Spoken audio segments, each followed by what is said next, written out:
Olá, pessoal, sejam bem-vindos a mais um episódio do podcast Educação em Foco. Hoje eu estou com Fabíola Pimentel, uma grande especialista em didática, formadora de professores, de formação de professores, atua fortemente nessa área, consultora educacional. Fabíola, é uma satisfação tê-la aqui. A satisfação é minha, Fabrício. Obrigada. Bom dia. Vamos falar um pouquinho sobre os desafios da nossa área, né? É, hoje vai ser um podcast um pouco mais curto, porque, enfim, a Fabíola tem vários compromissos aqui, ela abriu um espaço na agenda, mas a gente vai extrair o máximo dessa figura ilustre aqui. Fabiola, conta aí pra gente como é que foi tua trajetória, né? Como você chegou até aqui? As pessoas que assistem o nosso programa geralmente são professores, são gestores educacionais, e eles gostam muito de saber, né? Como é que as pessoas que têm sucesso nessa área, como é que é a trajetória delas? Bom, eu comecei como Betel de cursinho. Era aquela que apagava a louça, servia o café. eh, E ali me apaixonei pela área de educação, né? Fiz faculdade de pedagogia, mas eu sempre soube que eu queria ir mais para uma área de gestão e não para a sala de aula, né? Comecei a minha carreira depois do cursinho num grupo educacional que hoje são donos da FIAP, né, uma faculdade de ponta aqui em São Paulo. Trabalhei com eles durante 17 anos e ali fui entendendo toda a parte de gestão de colégio, de faculdade e, inclusive, toda a parte de regulação do Ministério da Educação, abertura de faculdade, processos de credenciamento, recredenciamento, né? Quer dizer que desde o começo você já iniciou tua carreira em contato com as duas áreas, ensino básico e ensino superior. Isso. Sempre foi concomitante, né? É uma característica forte pelo menos aqui no estado de São Paulo, né? As faculdades também terem colégio, né? Em paralelo. E aí, atuando com isso, a gente foi percebendo que, obviamente, a melhoria de qualidade do ensino, ela está diretamente relacionada à parte de formação de professores, a você ter uma construção de bom currículo. Então, minha trajetória foi sempre nessa linha. Olhando para a parte das avaliações do Ministério da Educação, eu comecei a entender que uma fragilidade que nós tínhamos na gestão das escolas era não trabalhar com indicadores, né? Não é do educador, Não era gestão baseada em dados. não é uma gestão baseada em dados e é um grande desafio. Eu acho que ainda é, né, um grande desafio. E aí parti muito para essa parte de gestão baseada em dados para a gente tentar retroalimentar o nosso sistema, né? A gente fala que é um PDCA, né? Eu preciso planejar, mas eu preciso acompanhar, avaliar e ver de que forma a gente pode retroalimentar. E depois me especializei em didática, fiz gestão de ensino, tenho um mestrado em tecnologias educacionais, e a gente está sempre buscando coisas novas, né, para ver o que a gente consegue melhorar.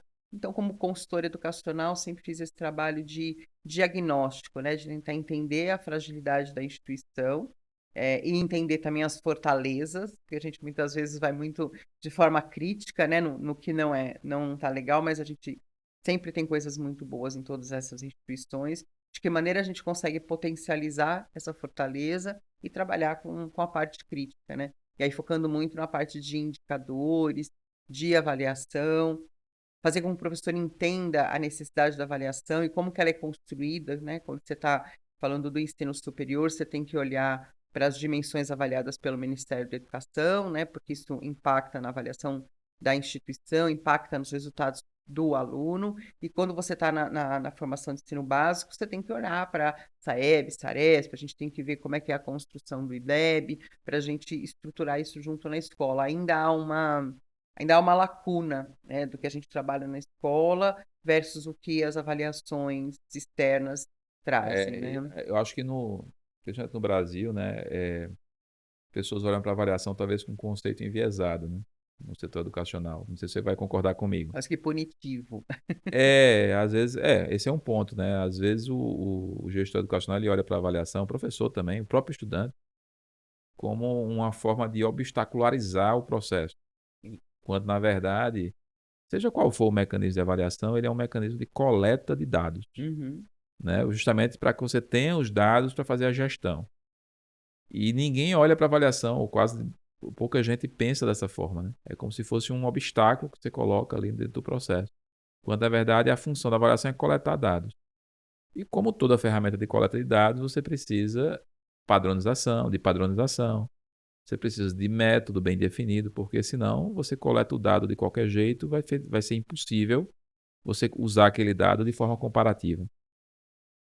Mas eu não sei se você tem essa percepção também das nuances e das coisas que acontecem no ensino superior e no ensino básico, elas me parecem que são muito parecidas, né? Os problemas, os desafios.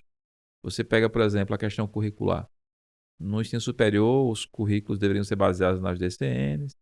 No ensino básico, a gente tem ainda uma BNCC, uma base curricular, que norteia um pouco melhor. Mas, na prática, nos dois casos, os entes educacionais precisam elaborar seus currículos baseando-se num documento. Quando a gente vai para a área da avaliação também, os problemas parecem ser os mesmos. Você pensa do mesmo jeito? Penso. Quando a gente fala em avaliação, Fabrício, uma coisa que eu sempre discuto, para que você avalia alguma coisa? Né? A avaliação, se ela morre no resultado, ela não serviu para nada. Não gasta seu tempo com isso.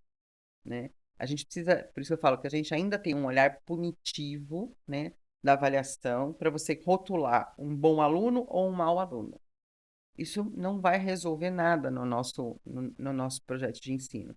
A avaliação ela tem que fazer parte do processo de aprendizagem, e é isso que a gente precisa trabalhar mais com professores, com gestores educacionais.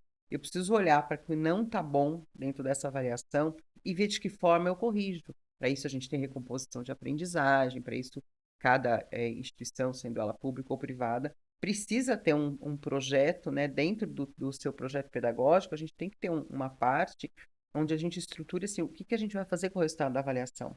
É aquela história, né? A avaliação traz o diagnóstico, mas e o tratamento? Isso. Né? Se você parar no diagnóstico, você vai Morre. ter só desespero. Né? Exatamente. Então, eu acho que a gente precisa ainda muito trabalhar essa parte de recomposição de aprendizagem. Quando você está falando da educação básica e do ensino superior, a gente tem as DCNs, a gente tem a BNCC, a gente não tem um elo.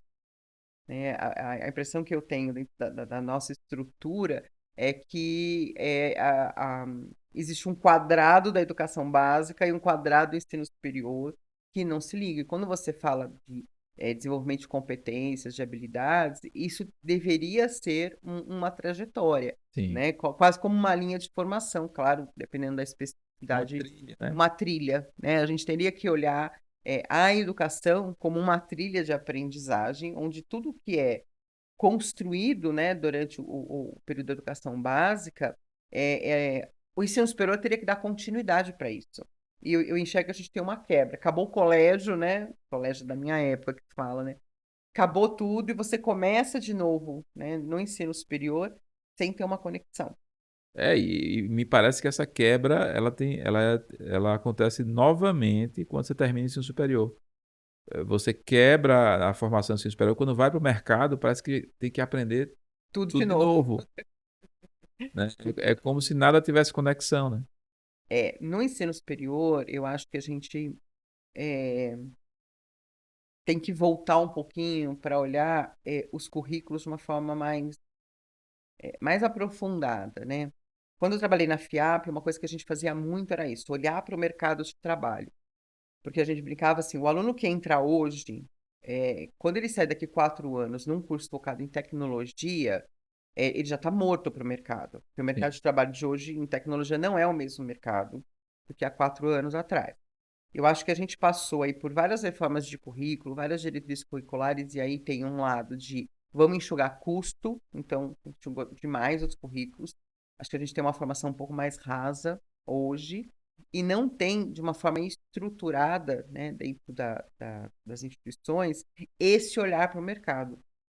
Sim. Né? Por isso que o aluno É, sai com uma nota boa da faculdade, né?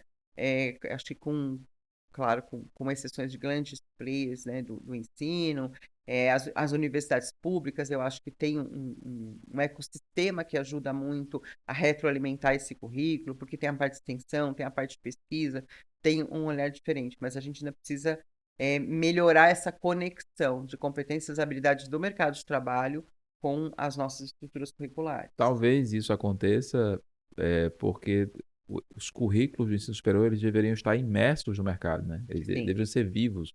exatamente. A- a E eles con- são estanques. Eles são estanques. Exatamente. né? Você tem que trazer a prática. E qual Você, prática? A prática que é, está no mercado, né? Eu acho que isso, os grandes players da área de ensino superior que dão excelentes resultados, né, em termos de formação, e por onde eu olho esse resultado?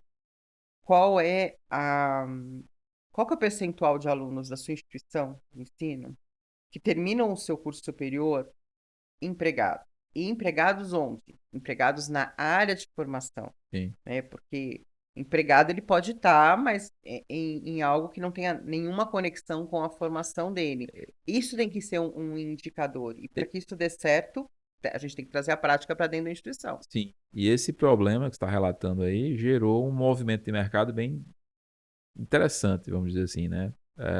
Empresas que não eram do setor educacional, como na área da saúde, você tem hospitais entrando no mercado educacional. No setor da indústria também tem empresas entrando no setor educacional para formar profissionais. Quer dizer, como o setor educacional não está imerso no mercado e formando gente com essas características que o mercado exige, o mercado está entrando no setor educacional e buscando formar esses profissionais, né? Tá tendo um caminho inverso aí acontecendo. Eu acho que esse caminho é muito bom, muito positivo, né? Mas por que que o mercado fez isso? Porque a gente começou a ter, em algumas áreas, principalmente da saúde e da tecnologia, um gap de qualificação de profissional. A gente começou a ter uma dificuldade, a gente escuta sempre falar, sobram vagas na área de tecnologia, Sim. sobram vagas na área da saúde, porque começou a existir um gap muito grande de qualidade, né, do profissional formado para aquilo que o mercado está buscando. Por isso que Sim. você tem hoje, por exemplo, em São Paulo, você tem dois grandes hospitais que foram para a área de ensino para conseguir qualificar da forma que eles querem, com o padrão de qualidade que eles querem. E um outro problema que eu vejo é a evolução exponencial, principalmente depois da pandemia, da educação à distância. Não que eu seja contra a educação à distância, eu sou super a favor, mas a gente tem que ter uma educação à distância com qualidade, com esse olhar para o mercado, com uma interação. E a gente acabou tendo currículos bem enxutos para diminuição de custo. E gerando uma guerra de preços que deixou de ser saudável, né? Porque Sim. você, como hoje no mercado, você tem cursos bons e cursos muito ruins misturados e ninguém consegue diferenciar o que é bom e o que é Uhum. ruim, porque é diferente. Quando o consumidor, que é o estudante, ele olha para o mercado, aquele curso ali ele tem empregabilidade muito alta, ele vai gerar muito valor para a minha vida profissional. Ele vai pagar mais caro por aquele curso, ele vai saber que está pagando caro, mas está pagando por uma coisa que vai dar retorno. E a mesma coisa com curso ruim. Só que essa identificação do que é ruim, que é bom no mercado educacional brasileiro não existe. Até porque você não tem hoje ferramentas de avaliação, ferramentas de ranqueamento, ferramentas de acreditação mercadológicas que definam o que é bom e o que é ruim e Uhum. fique claro isso. Então, quando vem a guerra de preço prejudica os bons cursos, Sim. porque os bons cursos são mais caros, ele precisa de mensalidades mais altas para serem autossustentáveis, Aham. né? E aí o EAD, com essa guerra de preço, baixou para preços irrisórios, ela vem sacrificando os melhores custos, quer dizer, ela vem baixando o nível do mercado como um todo, né? No Sim. final. Eu vejo que a gente tem, primeiro que a gente não pode partir do princípio, né? Quando a gente fala de educação à distância, você não pode partir do princípio que todo mundo é um autodidata. Então você tem cursos muito baratos, que na verdade o aluno abre uma plataforma, tem um monte de PDF, que ele lê, faz uma prova randômica e terminou. Você está partindo do princípio que todo mundo é autodidata. A construção pedagógica do EAD não pode ser dessa forma.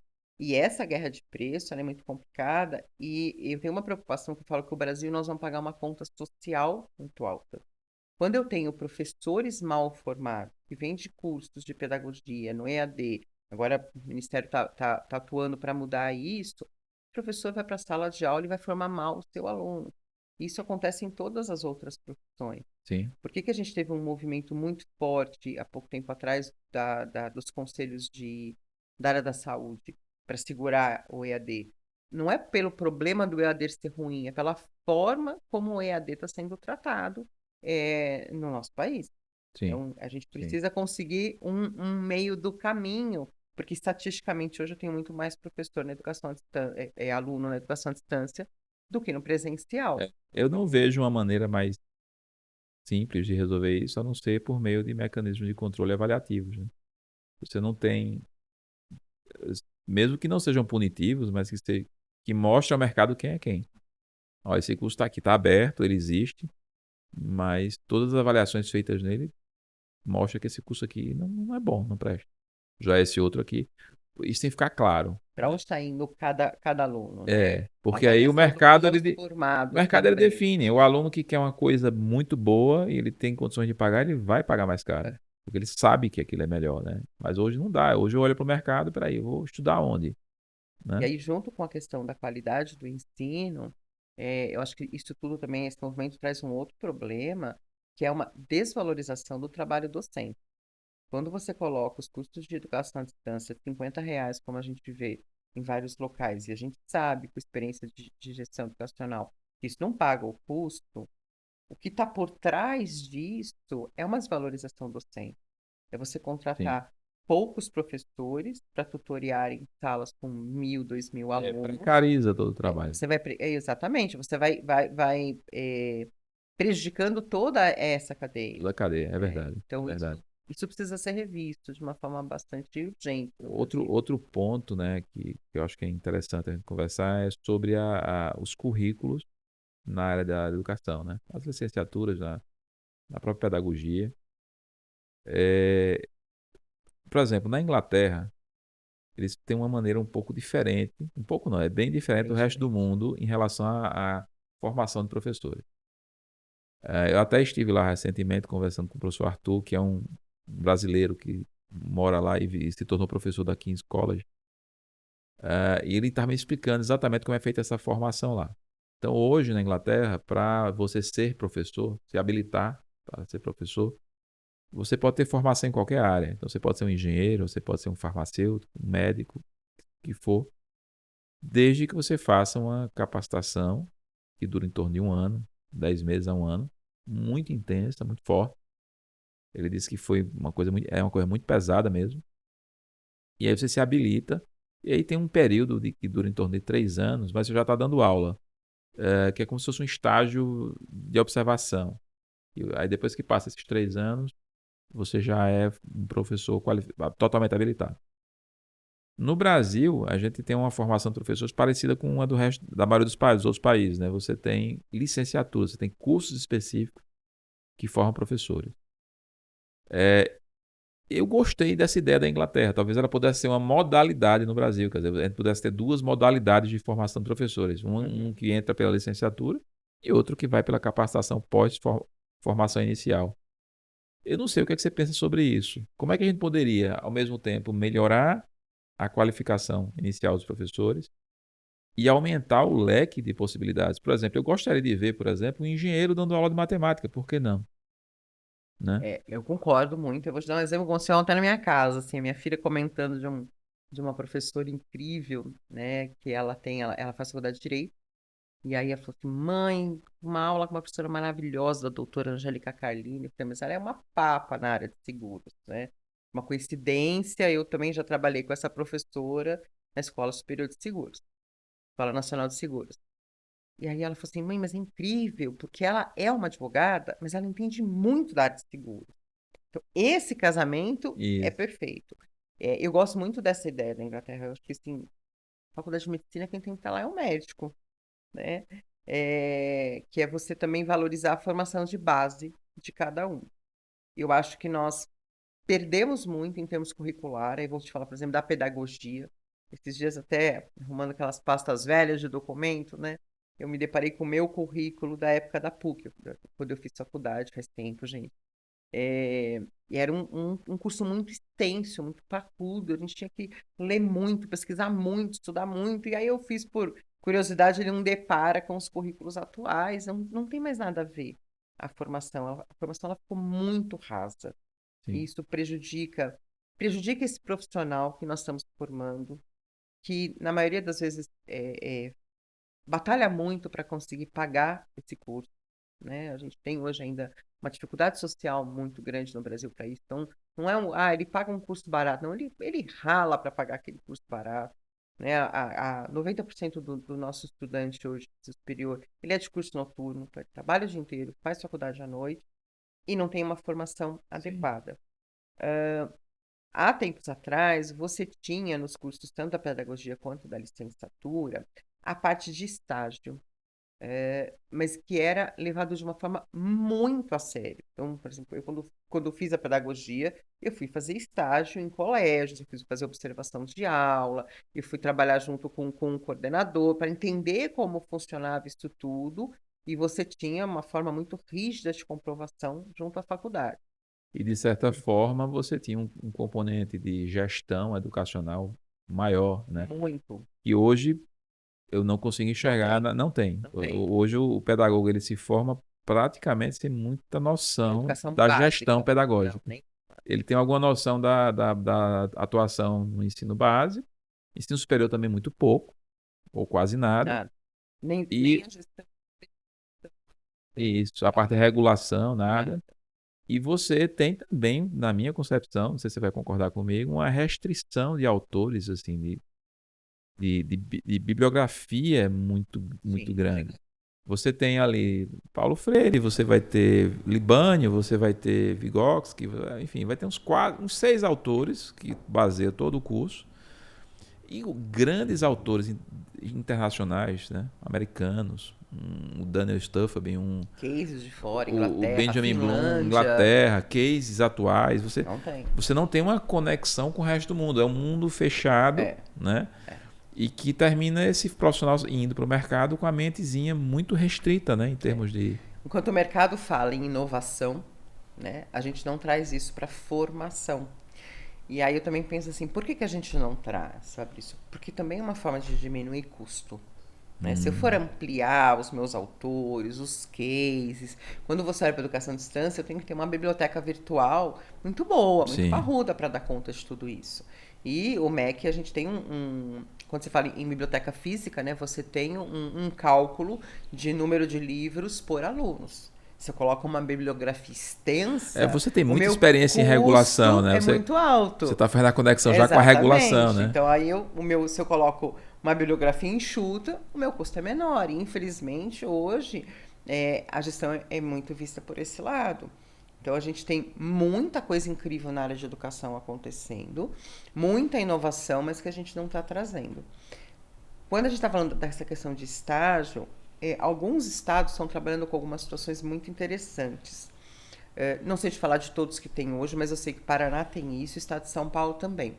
Que é, o professor ingressante dessas redes, ele passa por um estágio probatório de 3 anos. Em estado de São Paulo, 3 anos. Paraná, não tenho certeza do Certo. tempo, né?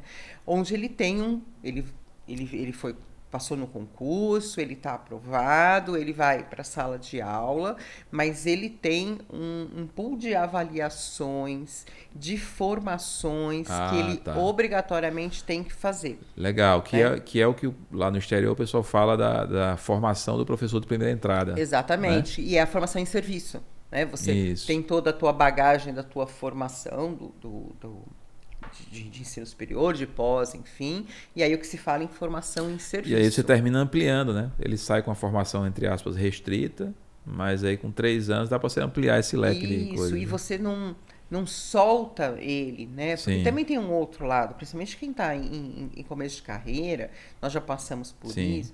Não é fácil. Não é fácil. Não, Quando eu você já. olha para a sua formação e fala, como é que eu pego aquilo que eu aprendi na faculdade e coloco na prática É, aqui nesse projeto, nesse processo, nessa reunião, né? no meu caso, eu já peguei relatos dos professores. Quando eu comecei minha carreira como professor, eu tive vontade de desistir no início. Muitos, Porque muitos. você se sente incapaz. Você percebe que toda a sua formação, ali, sei lá, 10 anos de formação, não te preparou para aquilo, né? E o professor, eu acho que cada vez mais, principalmente quando a gente fala da educação básica, apesar que no ensino superior também, eu acho que a gente tem uma questão comportamental do aluno, da sociedade, que dificulta muito hoje Sim.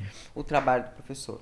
Na minha época de É colégio, o cultural isso, professor né? falava assim: vamos começar a aula e todo mundo ficava quieto. A questão do respeito ao professor, do comportamento, era uma coisa muito rígida. Foi uma deterioração que aconteceu, ao meu ver, dos dois lados, né? Do lado social, da sociedade, o aluno em si, E do professor também, ele foi se autodesvalorizando. Sim, sim. E não é Né? fácil hoje você entrar numa sala com 30 alunos, com 30 adolescentes. A gente tem a questão aí que agora está sendo super discutida, né? Do celular, dos alunos não prestando atenção na aula, estando na aula, mas não.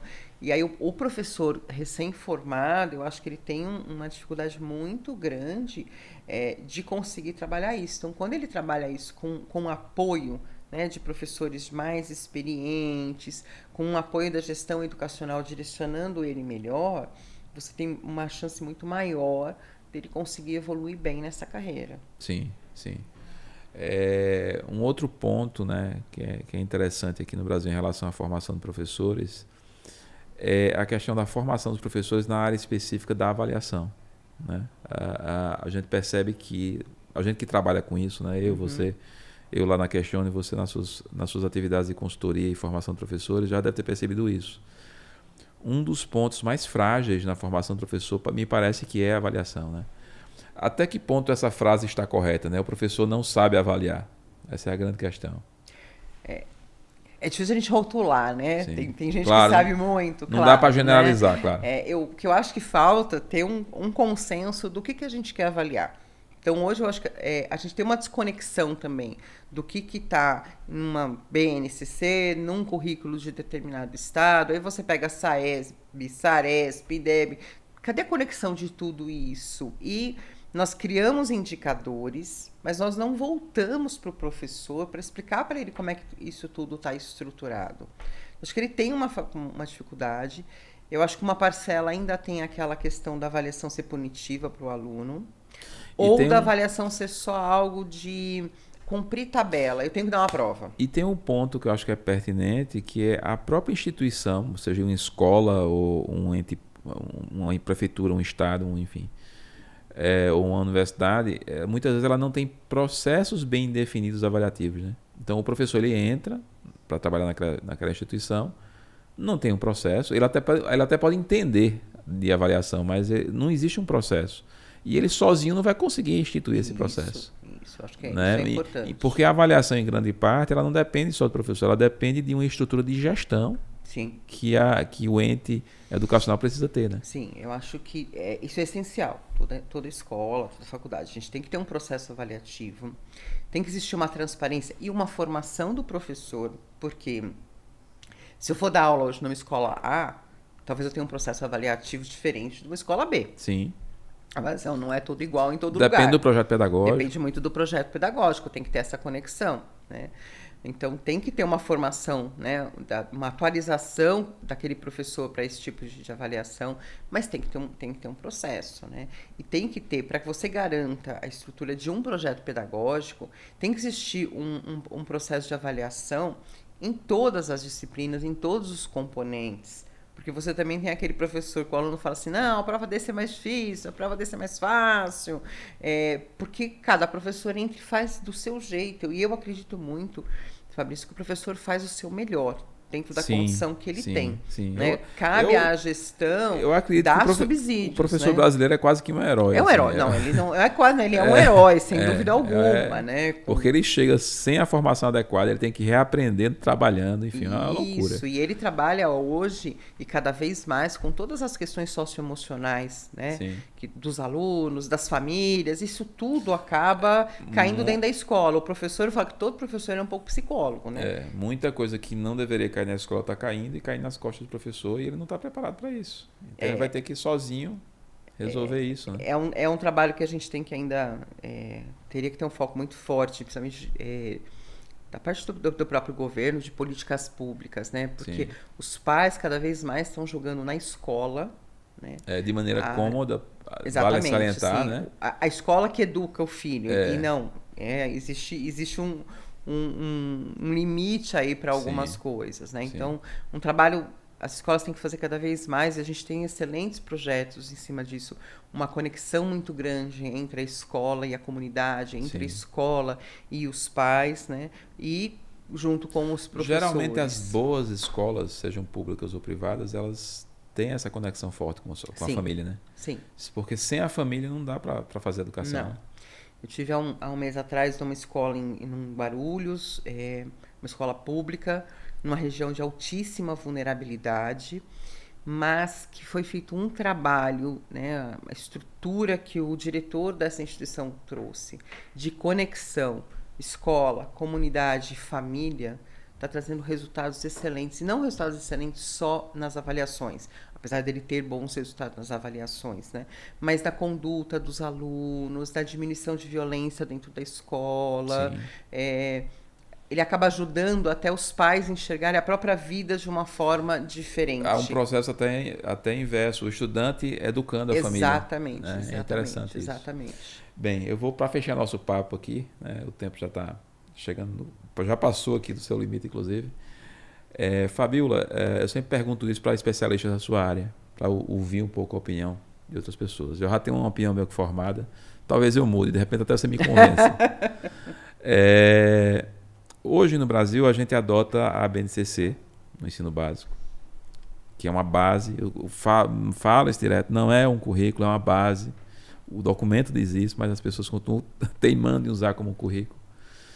E essa base deveria nortear a formação, a elaboração de currículos nos entes educacionais no Brasil todo.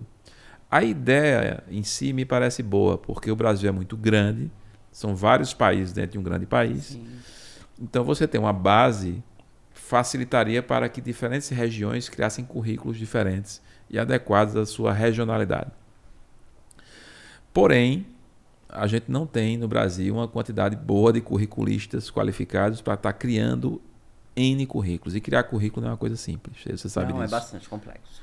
Eu conversei aqui há um tempo atrás com o ex-ministro da Educação de Portugal, o Nuno Crato, que é um especialista na área também, e ele disse, olha, fazer currículo não é só no Brasil, em qualquer lugar do mundo é complexo. Não é fácil. Então, fazer um currículo já é difícil. E fazer dezenas de currículos, muito difícil. E a gente vê essa dificuldade nas prefeituras, nos estados, no setor privado. A gente não encontra currículos tão bem feitos em todo lugar. E aí a gente tem essa carência hoje. Né? Você tem uma carência literalmente de currículos bem feitos no Brasil por conta desse modelo. Você vai para outros países que são hoje ícones da educação no mundo, são países menores, não dá para comparar, mas só para a gente ter uma ideia, Inglaterra, até Portugal mesmo, Estônia, Singapura, eles não adotaram esse modelo. Eles não têm bases nacionais, eles têm um currículo nacional mínimo. Sim. Porque, diferentemente do ensino superior, no ensino básico a gente tem um currículo que não é tão móvel, porque o ensino básico tem uma outra função, é diferente do ensino superior. O ensino superior ele tem que estar mergulhado no mercado. O ensino básico não precisa estar mergulhado no mercado, porque você está dando o mínimo para ter independência intelectual, para que ele chegue lá no ensino superior e se forme em outras coisas. Qual é o modelo que você acha mais interessante? Né? É esse modelo adotado por esses países, onde você tem um currículo mínimo já prontinho, né? E que o município e o estado pode pegar aquele currículo sem fazer muito esforço e aplicá-lo? Ou o nosso modelo que usa a BNCC, ou de repente um terceiro modelo, que seria o modelo híbrido. Um híbrido. Por que não a gente ter uma BNCC e ter um currículo mínimo baseado nessa BNCC para aqueles municípios, estados e escolas que não têm condições de criar o seu próprio currículo de maneira adequada, já ter ali uma base para utilizar e seguir adiante? O Brasil ele é realmente desafiador pela dimensão. Né? Então, tem que existir essa flexibilidade, no meu ponto de vista, pelas diferenças regionais. Sim. Né? A gente tem culturas diferentes, a gente tem hábitos diferentes que precisam ser respeitados e valorizados. Eu acho que o híbrido é o ideal, né? A gente ter, porque eu também não posso dizer que um aluno que vai ser formado em São Paulo estará para sempre em São Paulo. Um aluno formado na Amazônia estará para sempre na Amazônia. Esse aluno ele pode ter um movimento tanto no país como fora dele, né? Eu acho que a gente teria que caminhar por 2 pontos. Primeiro, assim, todo debate de ensino que eu participei nos últimos anos, alguém traz à tona essa questão que você colocou. A BNCC não é um currículo, né? Ela é uma diretriz, mas ela é utilizada em alguns lugares como se fosse um currículo. Se a gente já detectou que existe essa fragilidade, a gente precisa trazer na parte de formação de professores isso, né? O como usar a BNCC. talvez até uma diretriz do próprio Ministério da Educação, uma formação mais parruda em cima disso, como organizar um currículo, né? Porque hoje eu ainda vejo que muitos currículos, eles são, na verdade, um joguinho de disciplinas, né? Que não se não conectam, se articula, né? que não se articulam, né? Mas eu sou favorável, sim, a você ter uma parte básica, onde você colocaria as competências e habilidades que elas são sine qua non para todos os nossos alunos, independente da região do país que ele está, independente da condição social dele. Porque pelo menos Seria o currículo mínimo, né? você teria garantida uma formação mínima, né? Porque eu vejo que com essa fragilidade da organização curricular, que concordo plenamente com você, é uma coisa muito difícil, é muito complexa, você acaba tendo currículos muito frágeis, muito raso, e você está colocando esse aluno já numa situação de vulnerabilidade social. Quando ele não tem, né, durante a sua formação, as competências e habilidades mínimas, ele vai levar isso para a vida Sim. dele e ele vai ter, não que seja impossível, mas ele vai ter mais dificuldades para conseguir melhorar a sua situação social. Então, eu acho que o híbrido, porque quando a gente pega, por exemplo, eu sou fã, por exemplo, do modelo da Finlândia, né? Mas não é, a gente não pode só olhar para o modelo de ensino, você tem que olhar para a estrutura social que aquele país tem. Então, tem uma condição muito melhor de alimentação, de saúde, tem políticas públicas que conseguiram suprir outras Uma necessidades formação de professores super intensa. para que a educação consiga trabalhar com isso. Como no Brasil a gente ainda tem muitas fragilidades em N áreas, né, sociais, eu acho que a gente não poderia criar um pacote que fosse igual para todos, mas o mínimo, sim, a gente precisaria garantir esse mínimo. E ir trabalhando e formando tanto na questão do professor, do gestor educacional, olhar a BNCC, entender que aquilo não é um currículo, e como que a gente monta um currículo? Esse aí é o grande desafio. Gigante. Fabíola, muito bom tê-la aqui. Eu vou deixar o microfone aberto se você quiser divulgar algum projeto seu, né? Alguma coisa que você está fazendo atualmente. Eu agradeço muito, né? A gente tem uma consultoria em educação há bastante tempo, né? Eu e meu parceiro de vida, que também é meu marido, e agradeço muito pela oportunidade da gente estar aqui conversando. Obrigado. É isso aí, pessoal. Espero que tenham gostado desse episódio e até o próximo episódio do Educação em Foco Podcast. Um grande abraço.